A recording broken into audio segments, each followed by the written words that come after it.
Hello dear students, dihydric alcohols हम लोग discuss कर रहे थे। तो उसकी प्रॉपर्टीज़ में नेक्स्ट प्रॉपर्टी है हमारे पास, दैट इज़ एस्टेरिफिकेशन रिएक्शन। तो देखिए, जैसा हम लोग पढ़ते हैं कि अल्कोहल और कार्बोक्सिलिक एसिड एसिडिक कंडीशन में रिएक्ट होते हैं तो वाटर मॉलिक्यूल रिमूव होता है और अपने को क्या मिलता है, एस्टर का एक मॉलिक्यूल मिलता है। तो बिल्कुल सिमिलर वे से हमारे पास डायोल होगा, ये है जैसे इथाइलिन ग्लाइकोल। ये रिएक्ट हो रहा है एसिटिक एसिड से in the presence of acid as catalyst. तो फर्स्ट स्टेप में आप यहां से H रिमूव कर दीजिए और यहां से OH ले लीजिए। क्या मिला आपको? CH2O, C double bond O, CH3 sorry CH2OH।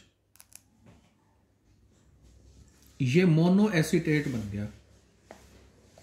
अब फर्दर इसको रिएक्ट कर दीजिए एसिटिक एसिड के दूसरे मॉलिक्यूल से in the presence of acid.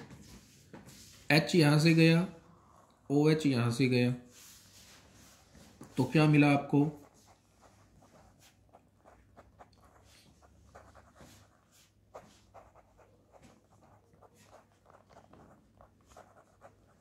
Die acetate. तो डाई एस्टर एक तरह से बन गया। ऐसे ही एसिटल और कैटल फॉर्मेशन होता है। एसिटल और कैटल फॉर्मेशन तो हम जानते हैं, जब एल्डिहाइड और कीटोन रिएक्ट होते हैं अल्कोहल के साथ तो हेमी एसिटल फिर एस्टल, और अगर कीटोन होता है तो पहले हेमी कैटल और फिर कैटल, ये बनता है। तो उसी तरह से अब अल्कोहल की जगह क्या है? डायोल है। इथाइलिन ग्लाइकोल प्लस, सपोज ये आपके पास कीटोन है एसीटोन, ये रिएक्ट हुआ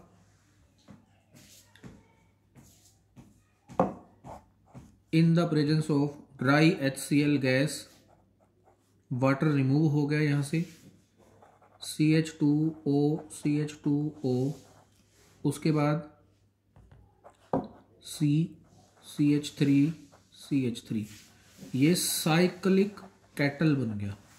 क्योंकि हमारे पास जो ये स्टार्टिंग मटेरियल था ये हमने कीटोन लिया था एसीटोन, इसलिए ये क्या बन गया? Cyclic cattle. ऐसे ही इसकी डिहाइड्रेशन रिएक्शंस होती हैं। डिहाइड्रेशन तो अलग अलग होती है। देखिए, जैसे मैं यहां इसको लिखता हूं, इसको लिखने का तरीका है, आप इसको इस तरीके से लिख लीजिए,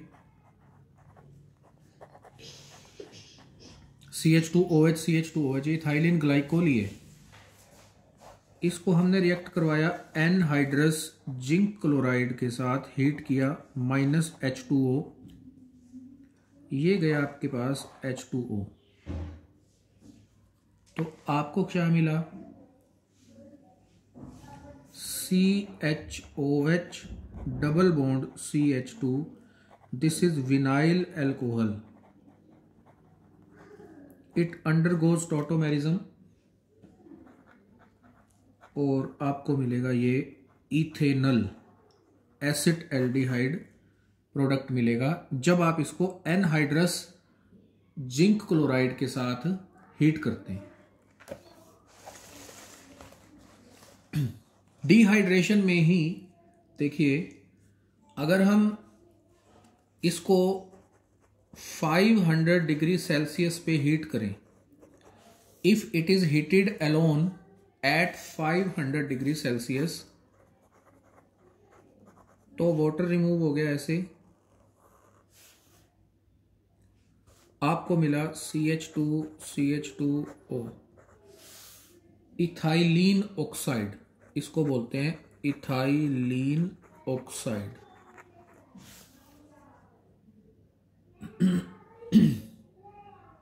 अगर इसको कंसंट्रेटेड सल्फ्यूरिक एसिड से हीट करें तो देखिए, इसको आप इस तरह से लिख लीजिए, 2 मॉलिक्यूल्स,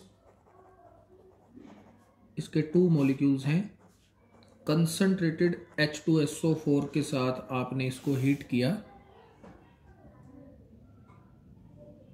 वाटर रिमूव होएगा, डिस्टिलेशन करेंगे जब इसका, एक वाटर यहां से निकाल दीजिए, एक वाटर यहां से निकाल दीजिए, एंड यू विल गेट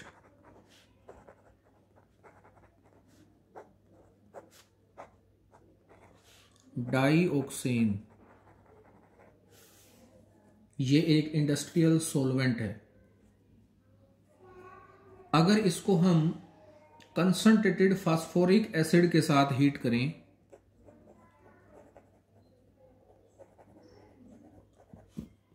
इसके 2 मॉलिक्यूल्स लिख लीजिए,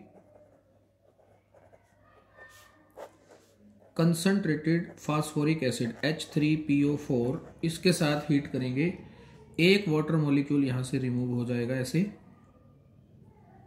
और अपने को क्या मिलेगा,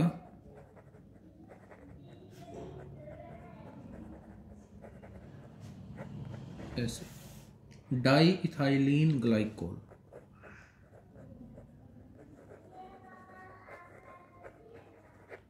वाटर रिमूव होएगा यहां से,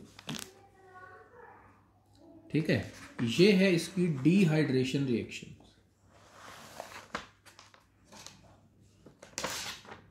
नेक्स्ट जो है वो है oxidation, very important reaction, oxidation reaction. तो ऑक्सीडेशन में 2 रिएक्शन जो है वो बहुत ही इंपॉर्टेंट हैं, एक है विद पर आयोडिक एसिड और दूसरी है विद लेड टेट्रा एसीटेट। इसमें क्या होता है, कार्बन कार्बन बॉन्ड क्लीवेज होता है। सपोज आपके पास ये रिएक्शन लिखते हैं हम ग्लाइकोल की, पर आयोडिक एसिड और लेड टेट्रा एसीटेट, यहां से ये बॉन्ड ब्रेक होगा, हमें क्या मिलेगा,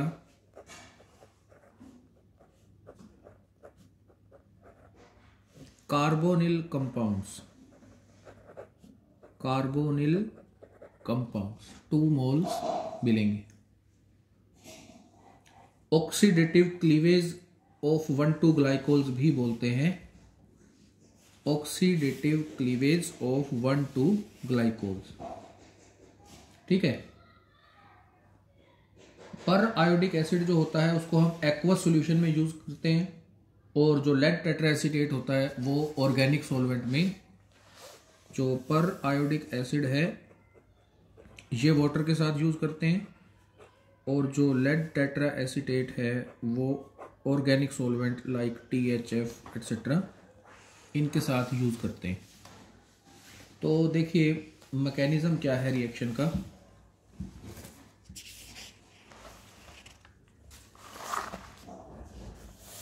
कैसे होती है ये रिएक्शन,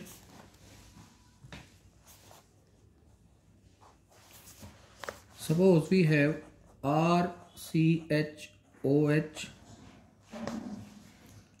R-CHOH, ये हमारे पास कोई भी ग्लाइकोल है, पर आयोडेट आयन के साथ इसको रिएक्ट करेंगे,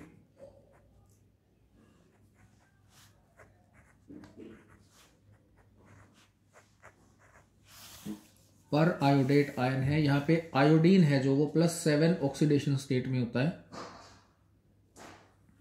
ये यहां से वाटर रिमूव हो गया ऐसे। तो अपने को क्या मिलता है यहां से, देखिए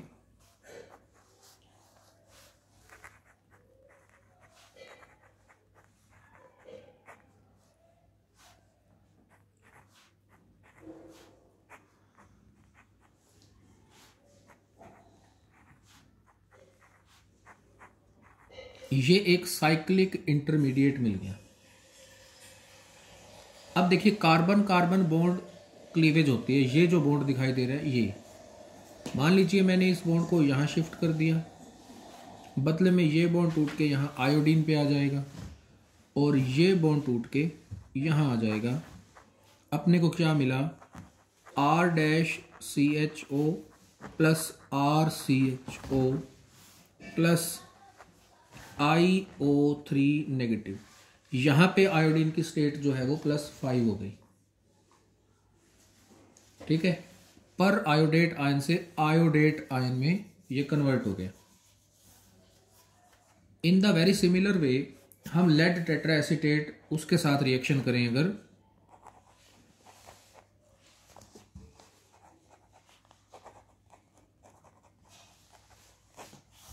ये हो गया glycol,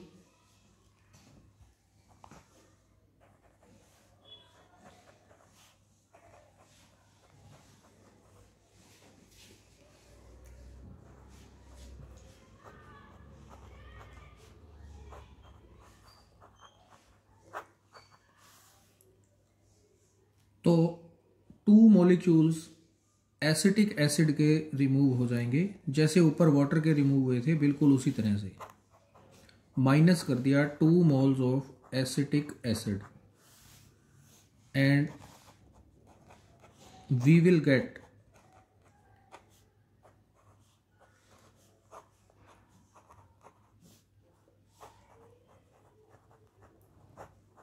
this one.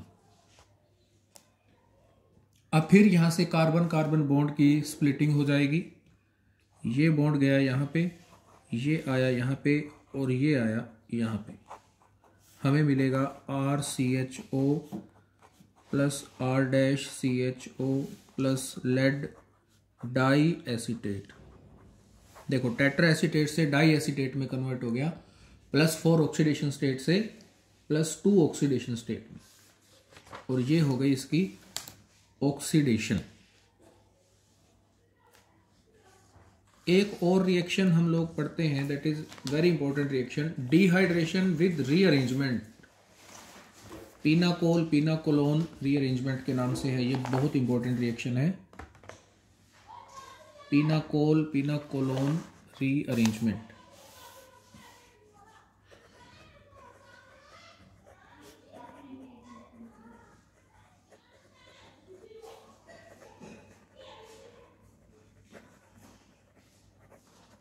What is pinacol? Completely substituted diols जो होते हैं उनको पीनाकोल बोला जाता है। Completely substituted 1,2 diols. जब पीनाकोल्स को हम लोग सल्फ्यूरिक एसिड या फास्फोरिक एसिड के साथ हीट करते हैं तो डिहाइड्रेशन भी होती है प्लस रीअरेंजमेंट भी होती है, और जो प्रोडक्ट बनता है उसको हम लोग पीनाकोलोन बोलते हैं। क्या बोलते हैं? पीनाकोलोन। जैसे एक एग्जांपल से समझिए,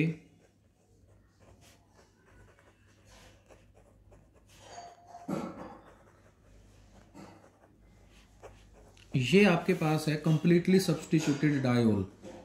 कंप्लीटली सब्स्टिट्यूटेड का मतलब क्या है? हाइड्रोजन की जगह यहां मिथाइल ग्रुप लगे हुए हैं, 2,3 di methyl, 2,3 di methyl, butane 2,3 diol, इसको पीनाकोल बोल देते हैं। एसिडिक कंडीशन में रिएक्शन होगी, वाटर रिमूव होगा और हमें जो प्रोडक्ट मिलेगा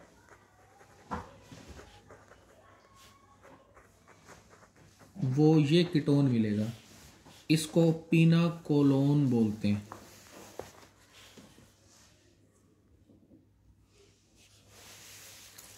पीनाकोल पीनाकोलोन। अब देखिए यहाँ पे, यहाँ 2 मिथाइल ग्रुप तो इस कार्बन पे थे, एक मिथाइल ग्रुप यहां से हट के यहां आया है, तो रीअरेंजमेंट हुई होगी ना। ये यहां एज इट इज है।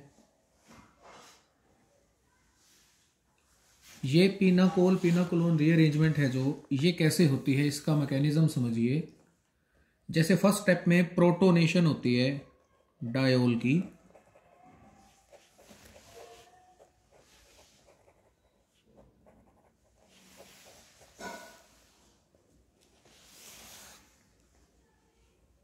ये जैसे आपके पास डायोल है, एसिडिक कंडीशन में प्रोटोनेशन हो गई,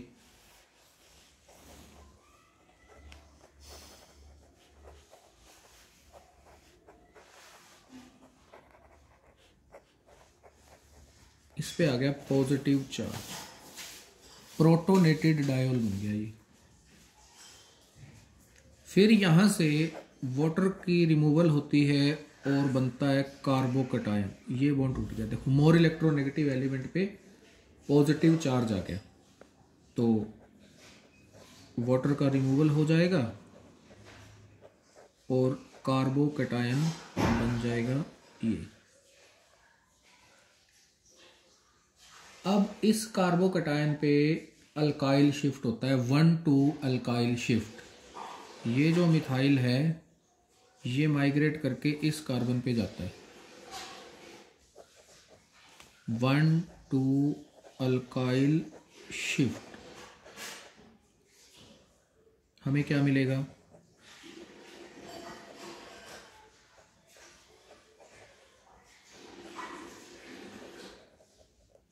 इस कार्बन पे पॉजिटिव चार्ज। समझ गई बात। अब यहां जो पॉजिटिव चार्ज है वो खत्म होता है, ये ऑक्सीजन अपना पेयर यहां दे देता है,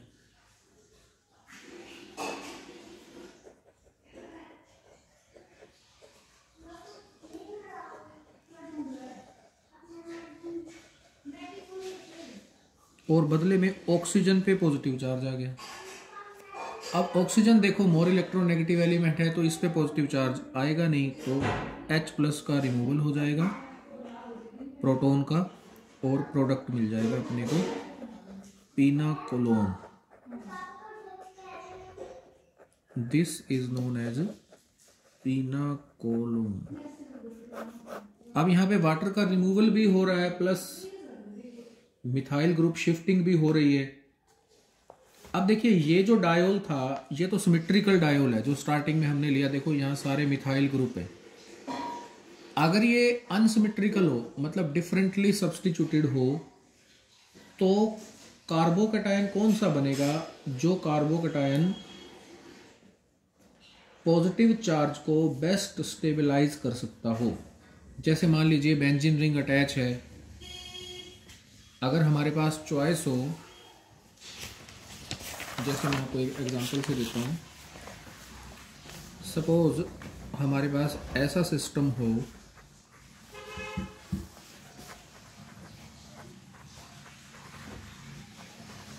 यहाँ 2 मिथाइल ग्रुप लगे हुए हैं और 2 फिनाइल ग्रुप लगे हुए हैं, तो पॉजिटिव चार्ज है जो वो कहाँ आएगा, वो इस कार्बन पे बेस्ट स्टेबल रहेगा। क्यों रहेगा, क्योंकि जो रिंग है वो रेजोनेंस के थ्रू पॉजिटिव चार्ज को स्टेबलाइज कर सकती है। ठीक है, तो ये चीजें हमें ध्यान में रखनी होंगी। जहां मोस्ट स्टेबल कार्बोकटायन बन सकता हो वहां बनेगा। एग्री। तो इस लेक्चर में हम इतना ही पढ़ते हैं, बाकी फिर नेक्स्ट लेक्चर में कंटिन्यू करेंगे। Thank you.